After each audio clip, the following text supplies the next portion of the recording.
존경하는 국민 여러분, 나라와 민생이 절체절명의 위기에 빠져들고 있습니다. 고통스럽지만 문재인 정권의 지난 3년 반을 돌아보지 않을 수 없습니다. 조국 전 장관 일가의 행태를 보며 우리는 이 정권 핵심들의 가식과 위선을 목도했습니다. 기회는 평등하고 과정은 공정하며 결과는 정의로울 것이라는 대통령의 약속은 거짓이었다는 것을 깨달았습니다. 개혁을 말하고 서민을 위한다고 하면서 서민은 더욱 고통 속에 빠뜨리고 자신들은 호의호식하는 자들의 부정과 위선을 확인했습니다. 뻔뻔한 얼굴로 망나니 칼춤을 추는 법무부 장관의 모습을 보면서 우리는 이 정권의 파렴치에 치를 떨어야 했습니다. 국회는 거수기로, 여당은 청와대 출장소로 만들고 야당을 대놓고 무시하고 외면하는 저자들의 오만함 때문에 87년 민주화 이후 쌓아온 대한민국의 민주주의는 사망 선고를 받았습니다. 문재인 정권은 민주주의의 적, 독재 정권이 되고 있습니다. 부동산 문제는 어떻습니까? 이 정권에는 국민 주거 안정이라는 주택 정책의 원칙 자체가 없었습니다. 집주인은 불로소득자로, 강남 주민은 투기꾼으로 몰아 규제와 세금 폭탄만 퍼부었습니다. 그 결과 집값은 폭등했고 전세값은 천정부지로 치솟았습니다. 집을 사려던 무주택자들은 대출이 막히고 돈 빌릴 길도 사라졌습니다. 세금 내기 위해 한 채밖에 없는 집을 팔아야 하는 상황. 그런데 세금 폭탄 때문에 집을 팔 수도 없는 말도 안 되는 상황.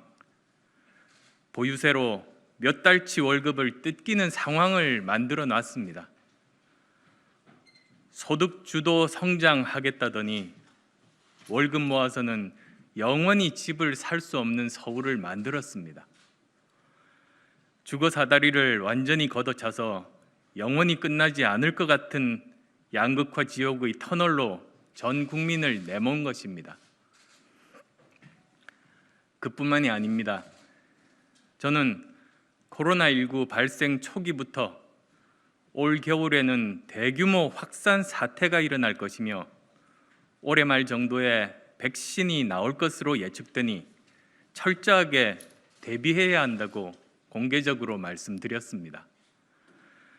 대규모 확산에 대비해 미리 병상을 확보하여 입원하지 못하고 사망하는 사람이 없도록 하고 종식을 위해 백신을 준비해야 함을 이야기했습니다. 그런 저의 충고에 또 수많은 전문가들의 조언에 대한 정부의 대답은 무엇이었습니까? 1년이 지나도록 병상도 제대로 확보하지 못했습니다. 오히려 지난 8월 초에는 있는 병상도 줄이려고 했습니다. 다른 나라들은 벌써 백신 접종을 하고 있는데 우리는 손가락만 빨며 구경만 하고 있습니다. 하루 수천 명의 확진자가 나오는 외국과는 다르다. 안전성이 확인되면 접종하겠다는 말도 안 되는 궤변으로 국민의 부활을 돋구고 있습니다. K방역을 자화자찬하며 의료진의 피와 땀을 폄훼하더니 의료진의 뒤통수를 치고 의사와 간호사를 이간질시키는 모렴치의 극치를 보여줬습니다.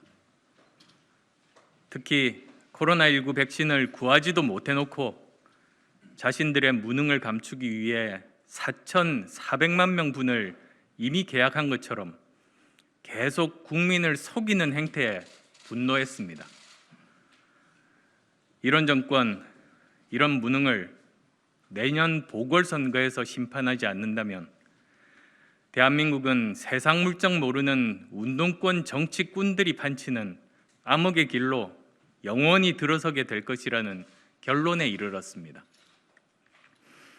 이 무도한 정권의 심장에 직접 심판의 비수를 꽂지 않고서는 아무것도 바뀌지 않는다는 사실을 절감했습니다. 코로나19와 부동산 문제로 힘겨운 시간을 보내고 계시는 서울 시민 여러분,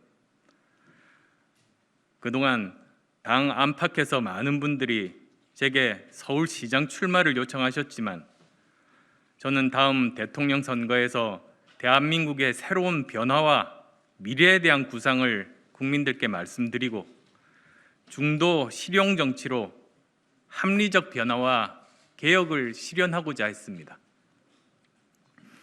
꼭 제 손으로 정권 교체를 이루어 이 정권의 폭주를 저지하고 무능을 바로잡아 분열과 증오가 아닌 하나된 대한민국, 과거를 파먹고 사는 대한민국이 아니라 미래로 가는 대한민국을 국민 여러분과 함께 만들어가고 싶었습니다. 그러나 내년 서울시장 선거에서 야권이 승리하지 못한다면 다음 대선은 하나마나 할 것이며 그렇게 된다면 대한민국은 돌이킬 수 없을 것이라는 많은 원로분들의 충정어린 말씀이 계셨습니다. 결자 해지, 묵은 사람이 풀어야 한다는 말씀에 참으로 송구스러웠습니다. 서울시를, 대한민국을 이대로 둬서는 안 되겠다는 절박감, 그리고 지금의 암울한 현실을 바꾸려면 정권 교체 외엔 그 어떤 답도 없고 서울시장 보궐선거 승리가 그 교두보라는 많은 분들의 의견을 무시하기가 어려웠습니다. 무너져 내리는 대한민국을 피를 토하는 심정으로 지켜보면서 지금은 대선을 고민할 때가 아니라 서울시장 선거 패배로 정권 교체가 불가능해지는 상황만은 제 몸을 던져서라도 막아야겠다는 생각을 했습니다. 그래서 저는 오늘 결자 해지의 각오와 서울의 진정한 발전과 혁신을 다짐하며 서울시장 보궐선거 출마에 매진하기로 결심했습니다. 존경하는 국민 여러분, 코로나19와 부동산 문제로 그 어느 때보다 힘겨운 시간을 보내고 계시는 서울 시민 여러분, 이번 서울시장 보궐선거는 전임 시장과 그 세력들의 파렴치한 범죄를 심판하는 선거입니다. 더 이상 발전하지 못하고 멈춰 있는 서울을 다시 세계 속에서 앞서 나가는 도시로 자리매김하는 선거입니다. 그리고 천만 서울 시민과 함께 문재인 정권의 무능과 실정을 종합 평가하는 선거입니다. 2012년 8위였던 서울의 글로벌 도시 순위는 2019년 13위로 떨어졌습니다.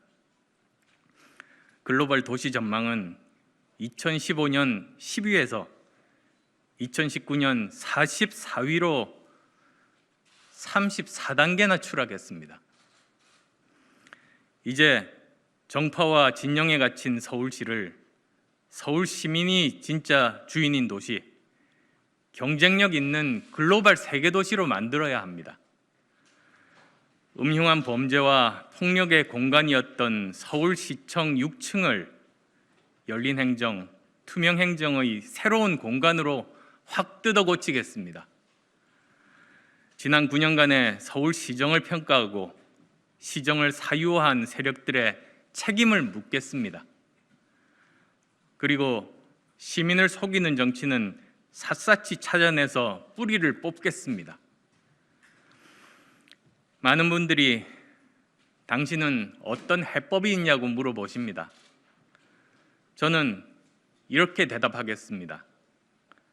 제대로 된 원칙, 그리고 이념에 치우치지 않는 실용과 문제 해결의 정신이 있다면 당면한 서울의 과제 반드시 해결할 수 있습니다. 강력한 방역과 빈틈없고 확실한 보상을 통해 저 의사 안철수가 코로나19 확산 빠른 시일 내에 확실하게 잡겠습니다. 방역의 주역인 의료진과 국민들의 협조 속에서 방역 체계를 완비하고 충분한 의료 역량을 확보하겠습니다. 부동산 시장을 정상화시켜 주거의 꿈을 살리고 세금 폭탄은 저지할 것입니다. 부동산 가격을 안정시키고 주거 복지도 강화하겠습니다. 무엇보다 국민의 희생과 고통을 강요하는 정치 쇼는 반드시 척결하겠습니다. 사고는 정부가 치고 책임은 국민에게 돌리는 짓, 이제 끝내야 하지 않겠습니까? 상식과 합리에 기반해서 정책을 만들고 원칙과 명분을 잊지 않는다면 코로나19와 부동산 지옥 반드시 이겨낼 수 있습니다. 문제를 만드는 정치가 아니라 문제를 해결하는 정치, 그것을 제가 실현해 보겠습니다. 존경하는 국민 여러분, 저는 정치를 하면서 성공도 있었고 실패도 있었습니다. 하지만 저는 넘어졌을 때 언제나 다시 일어났습니다. 숨이 막혀 포기하고 싶을 때도 멈추지 않았습니다. 문재인 정부의 폭주와 무도하고 무법한 여당의 독주를 저지하기 위해 어떤 난관이 있더라도 끝까지 달릴 것입니다. 위대한 서울 시민과 함께 위기 때마다 늘 스스로의 힘으로 싸워 이겼던 국민들과 함께 원칙과 상식을 지키며 반드시 승리하겠습니다. 정권 교체는 절체절명의 시대적 과제입니다. 내년 4월 보궐선거 승리는 정권 교체를 위한 7부 능선을 넘는 것입니다. 제가 앞장서서 그 7부 능선까지 다리를 놓겠습니다.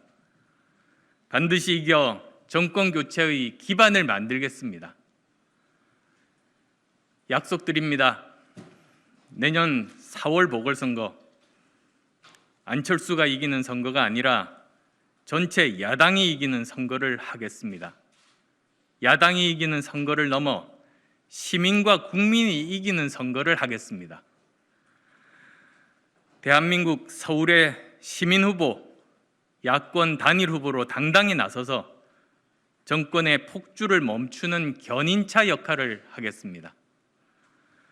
그래서 거짓과 위선의 정치꾼들이 아니라 서울 시민이 진짜 주인 되는 서울시정을 펼치고 국민이 진짜 주인 대접받는 대한민국의 초석을 서울 시민과 함께 놓아가겠습니다. 이제 저는 시민분들 곁으로 달려가겠습니다.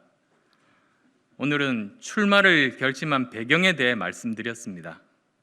앞으로 서울의 미래 비전에 대해 하나하나 말씀드리는 기회를 가지겠습니다. 고맙습니다.